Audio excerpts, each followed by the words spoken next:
we are messy and we mean it. I'm Belle. And I'm Amanda. It's been a while. It's been 6 episodes. I can't believe we've gotten this far. I know. It's a lot happening. A lot happened. We took a short break. It was nice to recuperate, but we are back. And we have been reading all your comments and all. Thank you so much for listening in. We cannot wait and see how this pod will grow with you and also with your support. So thank you so much for listening in. If you have any comments about all our episodes, just let us know. And what We you love want to us hear talk it. about. We love to hear it. The good, the bad, the messy, but preferably more good than bad. Because, we don't like to get our feelings hurt. I mean, okay, Amanda and I were talking about this like a while ago. We said we got our feelings hurt more so in our 20s. Now, okay, just for context, we are in our 30s now. And in our 20s, we're pretty much a mess. I would say, okay, maybe still a mess now, but not as A different bad. kind of mess. It's like an organized mess now.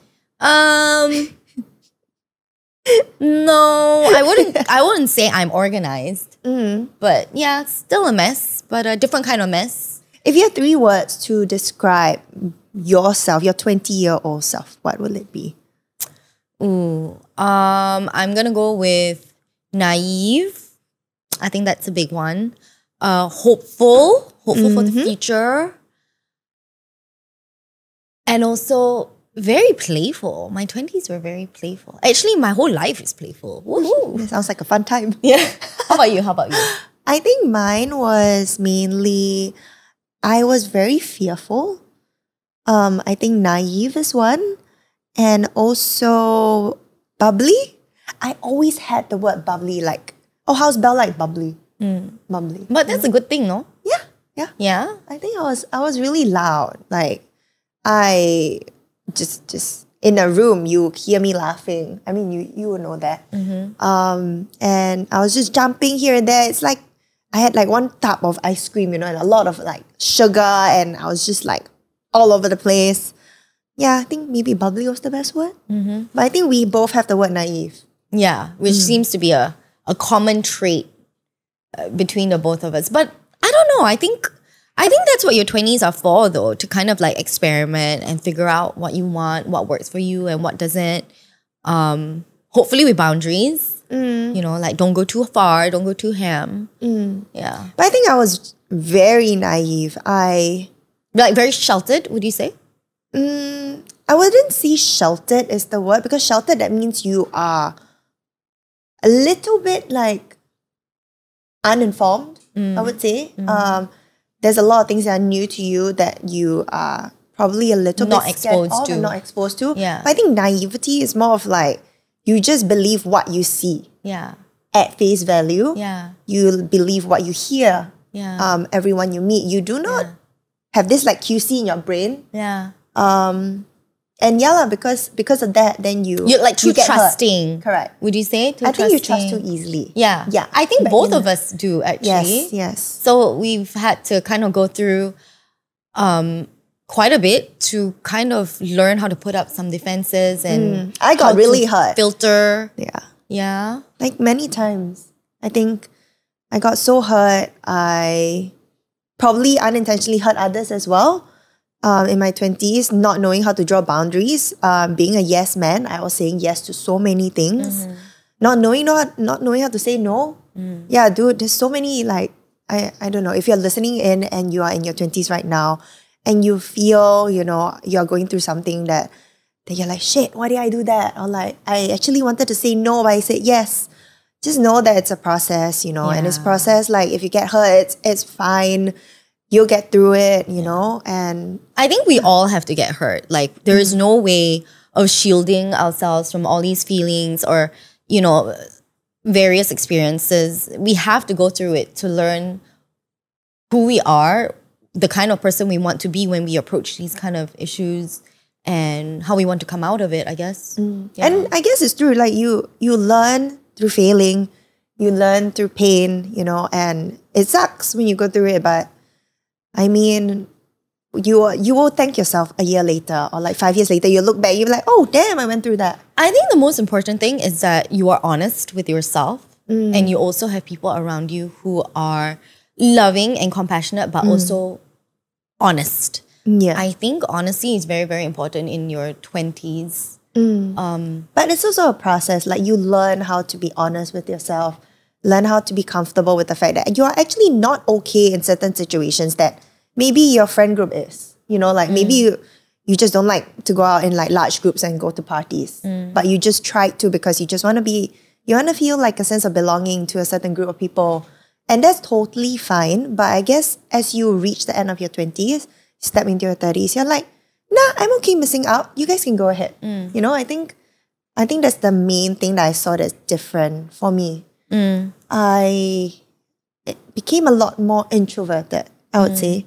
And I like that, you know. I think in the past, I would feel so uncomfortable, like, oh no, you know, I should hang out more with people, you know. But I realized that what I need is time with myself. And I don't get that a lot. And I realized I need that to feel peaceful, feel centered, and to feel at ease. A lot more so now than before. So I think that's one like key thing that I see that I saw change in my 20s. What changed in you?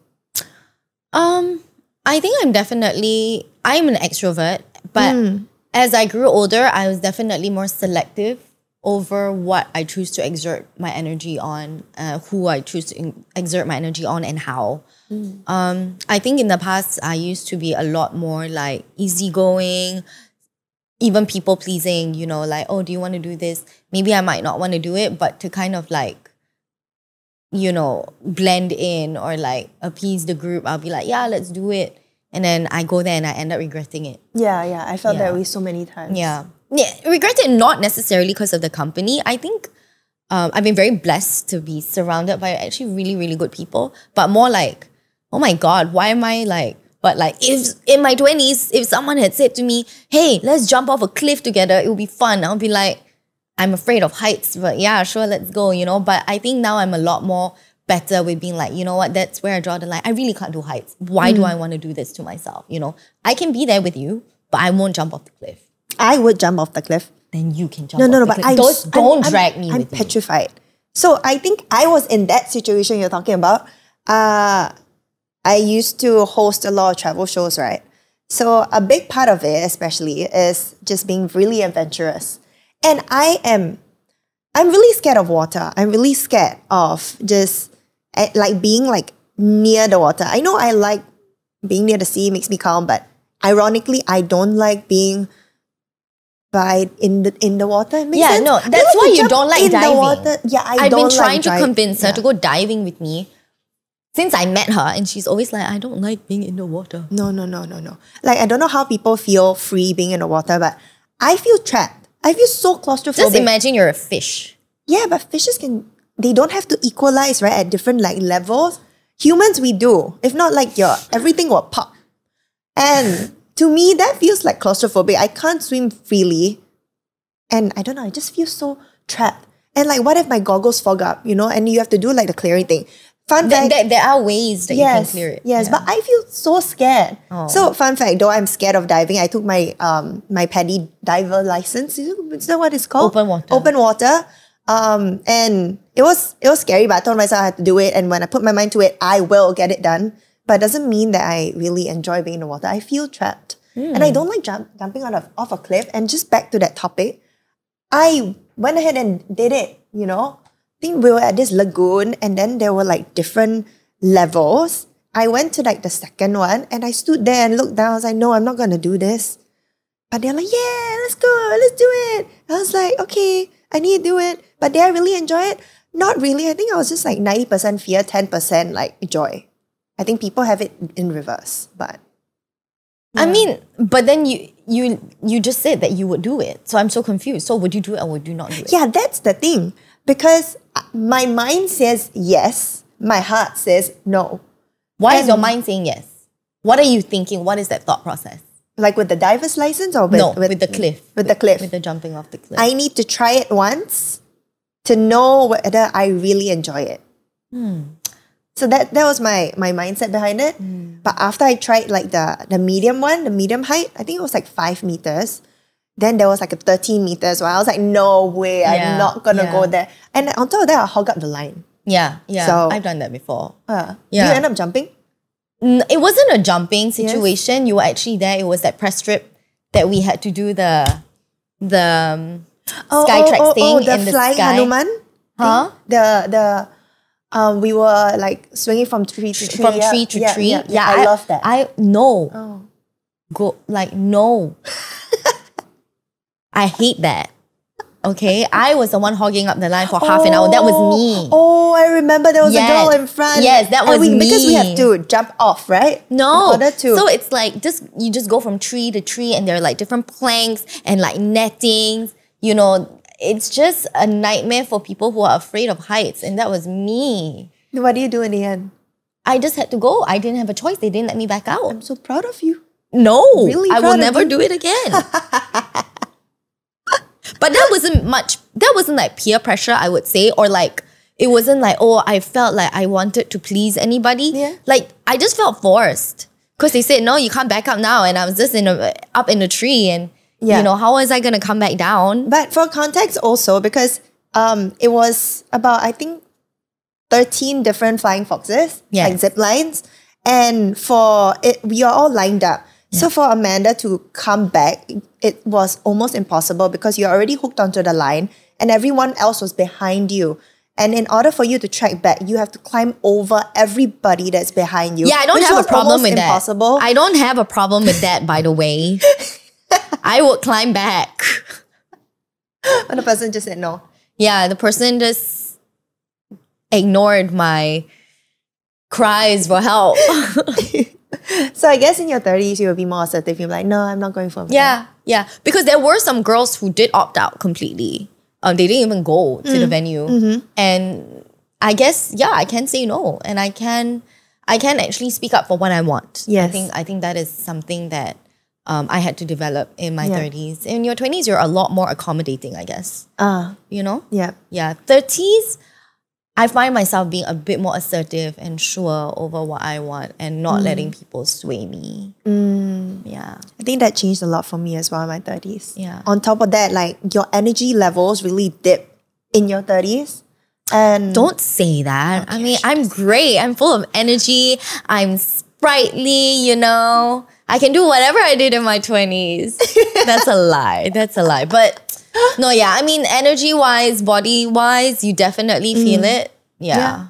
Your energy levels definitely, you just don't feel like before. I mean, okay, everybody says the same. Your hangovers do not, like, they're just long now. They're just like bad and it was just not like before. You do not spring up just like a spring in your 20s. Yeah. On top of that, your metabolic rate, it drastically falls. Yeah. But I also think that you just learn how to be okay with the changes in your body. And in your 30s, you hear of like, you start having friends being like, oh my God, I have knee problems. I got back problems. Yeah. Do you have like any recommendations on where I can go to? I'll be like, actually, I do. Yeah. But you hear about all these issues a lot more in your 30s now, right? It's so different to the physical problems that we had in our 20s, I guess. I have this thing that like I have a perpetual neck ache once or twice a year, which always leads me to think, I need to change my pillows. Dude, pillows though.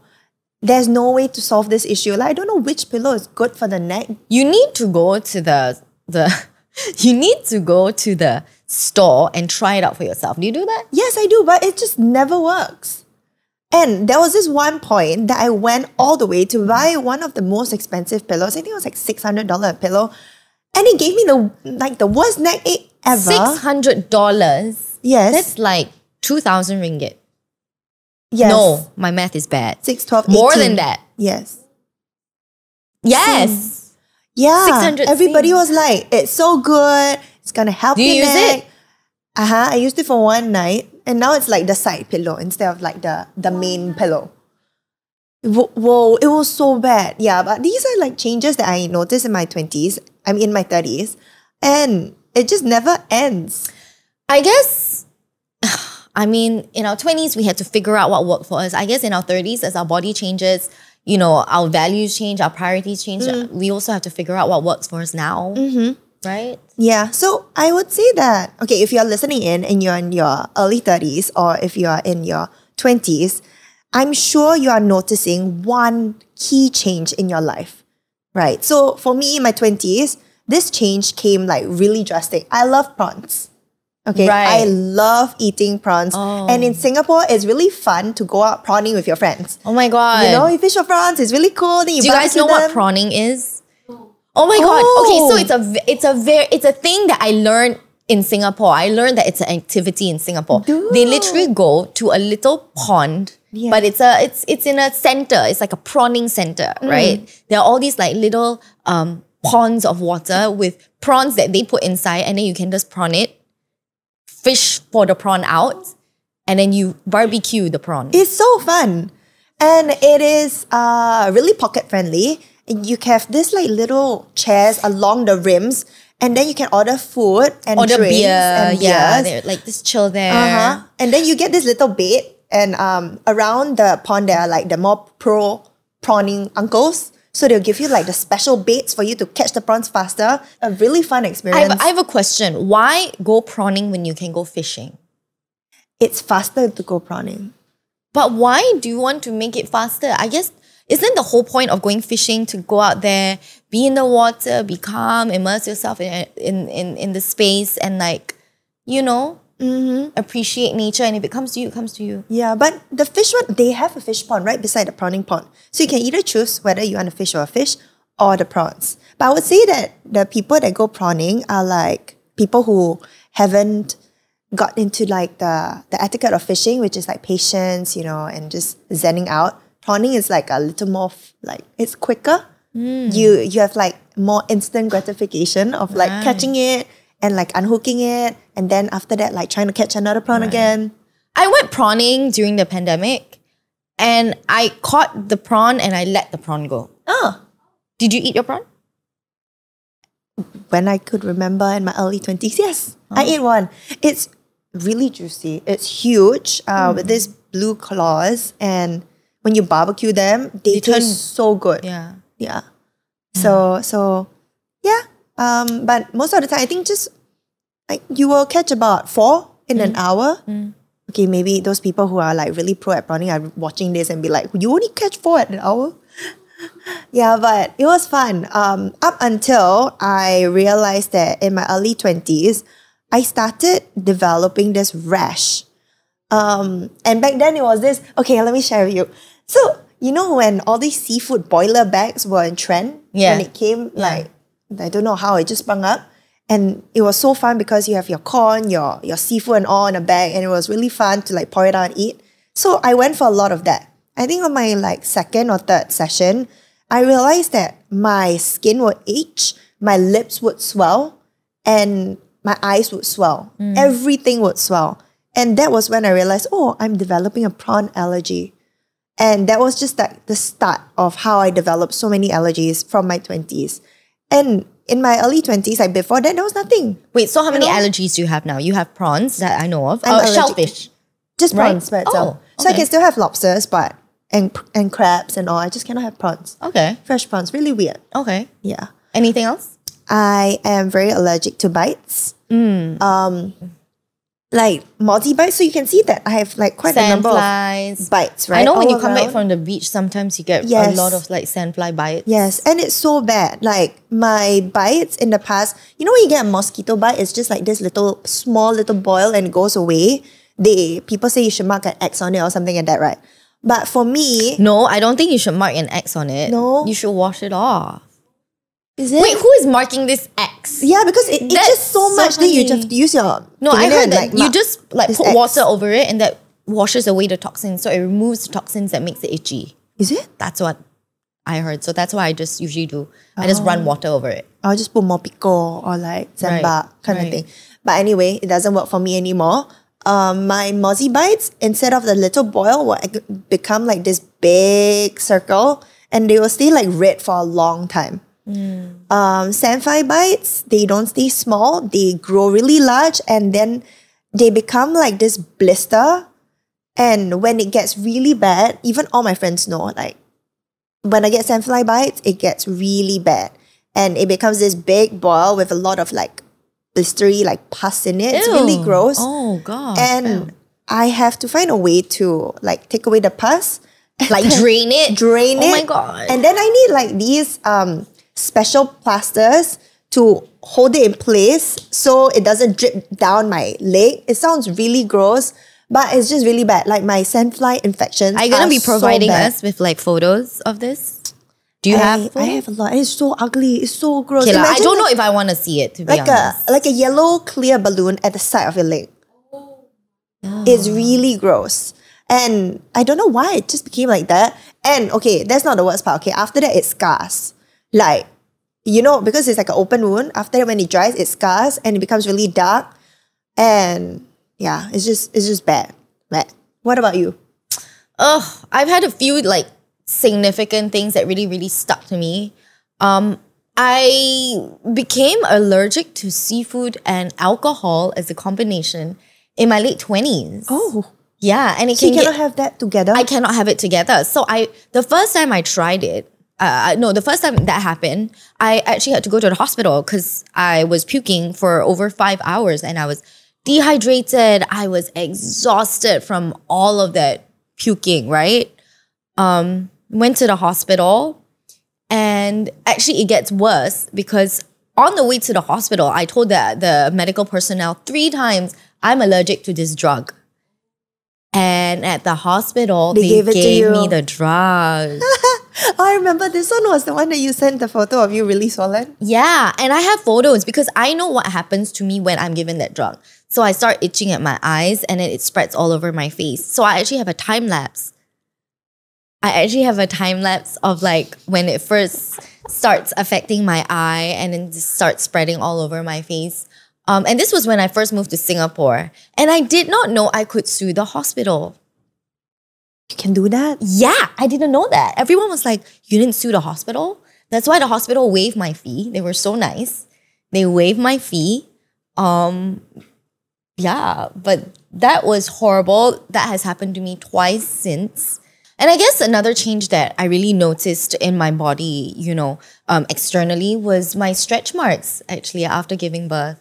So as soon as I found out I was pregnant, I started like collecting all these like creams and oils to help me layer because I know that stretch marks are almost inevitable. You know, they're genetic. And after your skin stretches so much, it's inevitable that you would get some stretch marks. I guess it's the degree of how much stretch marks you get and how deep it is and what you do to maybe minimize it. Where do your stretch marks appear? Like, do they appear? Okay, so visually, your tummy gets larger, right? Yeah. So the stretch marks appear right below the belly button. Yeah, it can. Like a round line? Does it appear in a straight line? Not around. Yeah, it appears in a straight line, kind of like stretch marks. It looks similar to stretch marks. Yeah. I think it really depends on how your skin stretches. For me personally, mine was belly, mine was boobs. Some people have it on their thighs as well because maybe they put on weight. Around the waist area and all. Yeah. And stretch marks happen basically when your skin stretches at an abnormally fast pace, right? And during pregnancy, it is genetic, majority of the time, I want to say, and almost inevitable. But the best thing you can do is really to minimize it. Yeah. So as soon as I found out I was pregnant, I started like buying all these like creams and oils and I started stocking up at home and I would layer them on because I know that I have to start very early to kind of make sure that everything is well taken care of in that area, you know. I hear all my girlfriends say like more is more. Like don't only lather it on when you see the stretch marks. Like, apply it right before anything happens. It's like a precautionary thing, but you know it's because coming. You also have to prep your skin for the stretching. Yeah. Right? So as soon as I found out I was pregnant, apply. I would do it 2-3 times a day. I would do like oil, cream, oil. Like really 3 layers, sometimes 4 layers. I go to bed like an oil man. Yeah, like a frying pan. Yeah, like a frying pan. And my husband would be like, oh, wow, what is happening here? It's very moist. It's a very moisturized and hydrated area. And I'd be like, yeah, you know. But yeah, and the one oil that I felt really worked for me is bio oil. And actually, I'm continuing to use it because, yes, I do still have stretch marks. Even though it's very, very minimal, I know that my continued use of the oil would still help me reduce it even more. I'm so happy and so proud to announce that they are partnering with us for this episode. And they have noticed us. They have noticed that we are long-term users of bio oil. Yay! We brought it here with us. This is the cute 25 ml bottle. This is actually what we like to bring around When we travel. every single time when we travel. And it's so good. So if you just do a simple Google, there's like so many, like more than 10 different types of use for this bio oil. But for me and Amanda, for Amanda's stretch marks, for mine it's really to reduce scarring. It really just removes my scars and it's so good. I have used it so many years and it was introduced to me by my friend. Yeah? Yeah, I remember it was when I fell down and I also had like all this like sandfly bites and all. Then she was like, why is your leg so filled with scars? Then I told her and she's like, try this, there's vitamin E and it's really good. So yeah, that's how I started my relationship with bio oil. I was convinced to get bio oil for my stretch marks because I saw firsthand how well it worked and how efficient it was. So when we were a lot younger, we were kids, we were out on sea and my brother got into a little accident, right? We were on a boat, and he hit his face on like a bench or something. So he got a gash near his eye, very, very, very near his eye. It was a very close call. If it was anything closer, he would probably, something worse would have happened. So thank God for that. But I remember he got stitches and one of the first things my mom did was go to the pharmacy to pick up bio oil. And then, I would watch how they would consistently apply the oil on my brother's face like 2-3 times a day. And because his wound was deeper, they had to be a lot more consistent and diligent with it. And eventually it's not there anymore. So yeah, I would say it's, pretty impressive. How about you? I mean, I know you use it for your scars as well. I mean, I've seen your sandfly bites. It's really bad. It is so bad. I think it's getting bad to worse actually. That's why I try to stay away from beaches, but I love being by the sea. I don't like being in the sea, but I like being by the sea.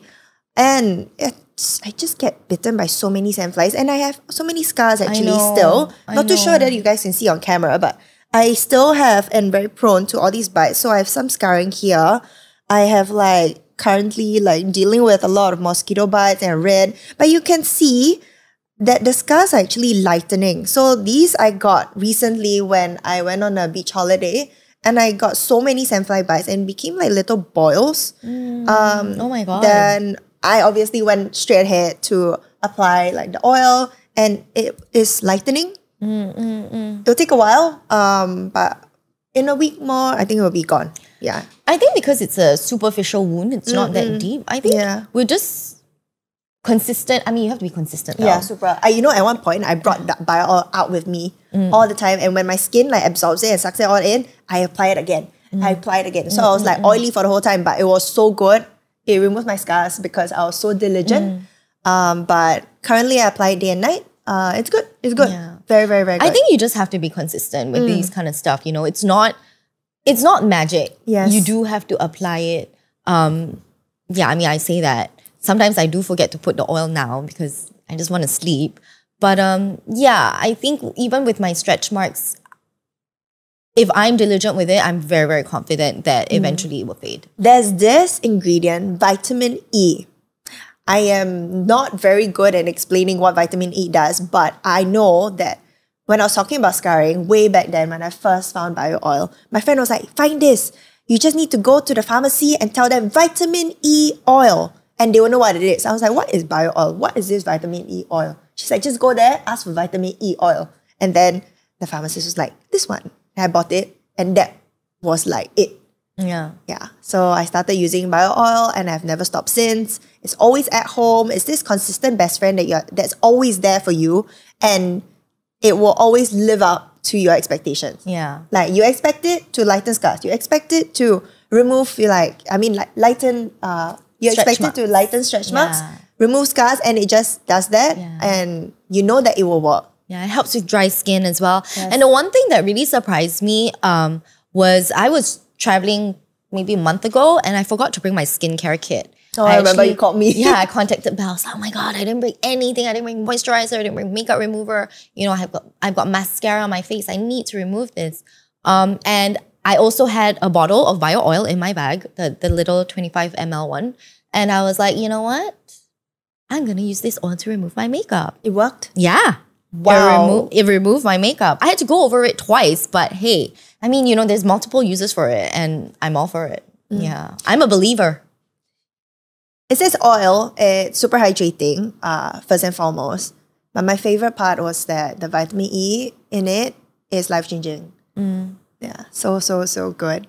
Okay, since we are on this topic, what if you get to speak directly to the founders? What will you say? Oh, I'm a believer. I mean, I saw it firsthand how it worked for my brother. And obviously, when I found out I was pregnant, I was like, yeah, this is going to be in my arsenal of skincare. And I'm so grateful that there is a product that is dependable, you know, and it does what it says it would. For me, I would say that I love you guys. It is rare to have a product that you can depend on for its consistency and what it does. It makes women like me feel more confident to step out because it removes scarring and it creates like this really nice, hydrated, confident skin that I can wear wherever I go, in front of camera, with friends, or just anywhere, you know, in my pursuit of whatever goals I'm chasing after. So yeah, thank you so much. It's so consistent and it's giving me so much more confidence and it's great. So for this messy mail, we actually reached out to you guys to share your skincare nightmares. So we put the prompt there and the answers, I mean the results that we got from, the producers just told us, it's insane. So this is the best one. Okay, one of the best ones. You ready? Yeah. Dear Amanda and Christabel, here's the mess. My ex has a beard situation that he's very proud of. Between you and I think he feels that this makes him very manly even though he's not. Oh. Anyways, he used this to like rough handle me in a way that showed affection. What does rough handling mean? Oh, he likes it rough. With the beard? Yeah. One day he decided to kiss me by shoving his face into mine and his beard scratched the corner of my lip, which ended up being super inflamed, just all around nasty looking. None of the creams I tried worked and I had to go around for weeks dealing with people from friends and colleagues asking me if I caught herpes or some kind of STD. Oh my God. He needs bio oil. Oh, I should be. Wow, this sounds bad. What made it even worse was that my ex kept denying that it was him. Huh? And I guess believed that I did catch an STD of some sort. What? I don't understand. What a piece of shit.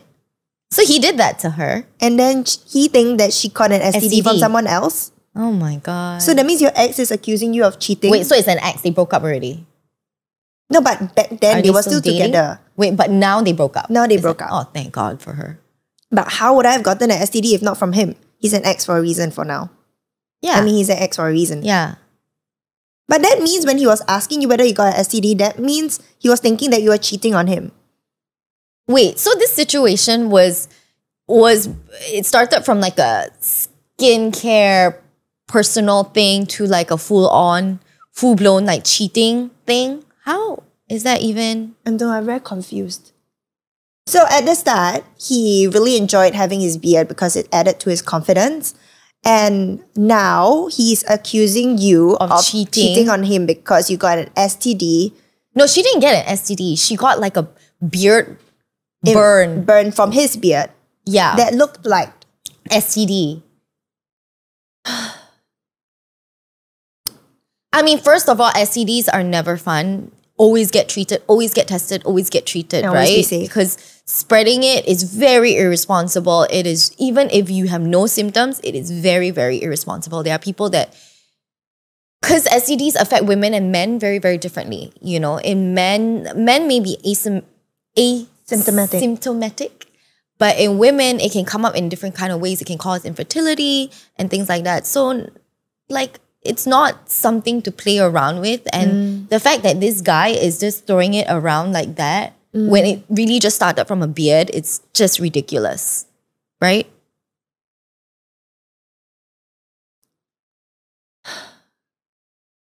Don't know what to say. I'm so happy that he's your ex. Yeah. I mean, good riddance.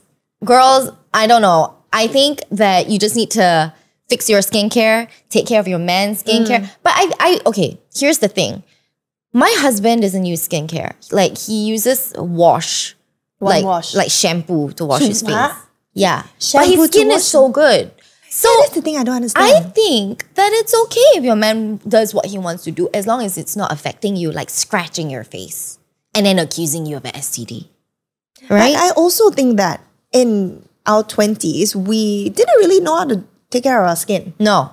No, it was so bad. My skin was bad. I told myself My that teen. Okay, maybe not 20s, but like, how about teens? Let's go all the way back to our teens. I think teens and like early 20s, What was your felt- like skincare eras? I guess we all went through that feeling really complacent. Like, I'm still young, it's okay. I don't need to put my sunscreen. I don't need to take care of my skin well. I don't have to eat well. It's fine. I'm still young, right? Yeah. And it was so bad. I didn't put... Remember, I have an issue with like scarring and mozzie bites and all. I was like, nah, I don't need sunscreen. I don't need all this like insect repellent. I don't need anything. And All natural. yeah, but no such thing. Your body is not meant to combat all this. You need all these like proper care steps, like whether it is sunscreen, skincare, you know, like repellent. All these are in the market to save you. Just don't know. I don't understand why in the past I was just so complacent. I'm like, I don't need that. Okay, no, but Belle, You know? you do have really good skin. So Yes. maybe that's why you take it for granted. I do. Whereas for me, growing up, I never had good skin. So it was something that I was very protective of. I've always been very, very protective of my skin, very diligent with taking care of it, you know. When I was young, I had really, really bad acne. And I didn't know how to take care of it. It took me a while to figure out what works for my skin and my skin type, you know, the proper products, the proper ingredients that will nourish my skin. The big mistake that I made was thinking that, hey, I have acne. That means my skin is oily. Yeah. I'm not going to use a moisturizer. Don't do that. That's stupid, right? Yeah, I did that all the way up to my late teens and I just kept on breaking out. But what that does instead is, It dries up your skin. exactly. So actually my skin was dry. And because I was, it was devoid of moisture and hydration, it kept on producing more oil. When what I really needed was to hydrate it even more. So hydration is so important. I think that is one of the most important things you can do for your skin, Yes. whether you have sensitive skin, whether you have dry skin, whether you Yes. have oily skin, whether you have, you know, hydration. You just need to hydrate. Yeah. Internally and externally. Like, just drink lots of water and put on the right hydrating products. If there's one thing you want to take away from this episode is that your skin needs proper hydration. Give it like the best care it needs. Always get something that's super hydrating, that helps to heal your skin, that doesn't sensitize your skin. And if you are unsure of what to use, always reach out, you know, to go to the pharmacy or just ask for help instead of figuring it out on your own or just following all those TikTok onlines. And I mean, finding all this TikTok like advertisements and like advice, but actually, in actual fact, just go to a professional. Yeah. Get a professional person to help you as you're figuring out your skincare routine. Yeah. I mean, your skin is the biggest organ on your body, so we should take care of it properly and not take it for granted lah. Yeah. But as we end this episode, I just wanted to throw a question back to you guys. So what is the key difference you have seen, especially in your early 20s till your late 20s or even your 30s? Like, what is that key change in your life, in your skin, anything? Just share it with us. And also, you know, head over to the Takeaway Table on YouTube to let us know your comments. Let us know what else you want us to talk about. We are into the final parts of our current season, so it'll be nice to know your thoughts. I can't believe that we are almost there. But it's been really nice to talk to you guys. Yeah, honestly, we're open to anything. We want to hear what you guys have to say, you know, what you want us to talk about. We yeah, we're really, really excited to hear from you guys. Yeah. So as we unpack and as we dig deeper into our conversations, we would love for you to be a part of it. Write into us, let us know your messy mails. And yeah, we look forward to building this community with you. But from Amanda and I, we are so happy that you're tuning in and just being a part of our little pod. Yeah. Thanks, guys, for watching. We hope you enjoyed this episode. See you guys in the next one.